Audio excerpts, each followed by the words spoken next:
Alors, je suis le capitaine Nathalie de l'école militaire de haute montagne. Je suis adjointe du directeur général de la formation et président des officiers. Alors, je me suis engagée en septembre 2000 au titre de l'école nationale des sous-officiers d'actifs à Saint-Mexan. J'avais suivi un cursus sport, faculté de sport jusqu'à la licence. Et j'avais de la famille, une tante notamment militaire qui m'a un petit peu ouvert la voie et qui m'a montré que c'était permis de s'engager en tant que femme dans l'armée.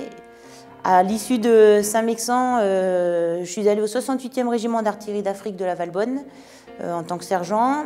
Et puis voilà, j'ai appris un petit peu les rudiments du métier de sous-officier pendant ces 4 années et demie à la Valbonne. Et ensuite, j'ai décidé de passer le concours de l'école militaire interarmes pour passer officier. Il y avait derrière cette motivation l'envie d'avoir des responsabilités en tant que chef de section. L'envie de commander en fait en unité opérationnelle. J'ai compris que le commandement c'était vraiment quelque chose que j'appréciais et que je voulais mettre en œuvre en unité.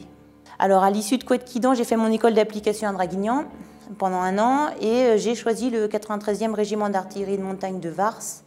Et j'ai été affectée en tant qu'officier observateur en section, à l'époque à la batterie de renseignement brigade. C'était très enrichissant d'avoir cette partie commandement, mais en plus cette partie commandement en montagne qui est quand même assez particulière. La finalité opérationnelle, c'est d'aller en montagne avec son unité. Donc il y a le froid, il y a les avalanches, il y a plein de dangers qu'il faut prendre en compte. Ensuite, à l'issue de mon temps de commandant d'unité, j'ai été affectée à l'école militaire de haute montagne.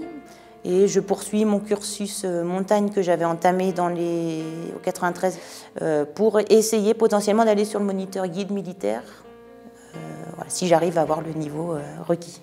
Alors le moniteur guide militaire, c'est l'expertise montagne des troupes de montagne. C'est à terme le conseiller du chef de corps en tout ce qui est montagne, tout ce qui est réglementation et voilà, beaucoup de... Voilà, c'est vraiment le niveau maximum de l'expertise militaire en montagne.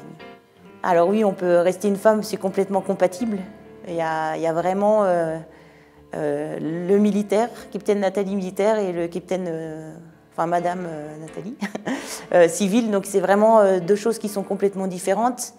Donc moi je suis maman de 3 enfants qui sont petits, qui ont 6 ans, 4 ans et 2 ans. Et j'arrive à, je pense, bien faire la part des choses entre ce que je fais au quotidien dans mon travail et quand je rentre à la maison le soir pour retrouver mes enfants.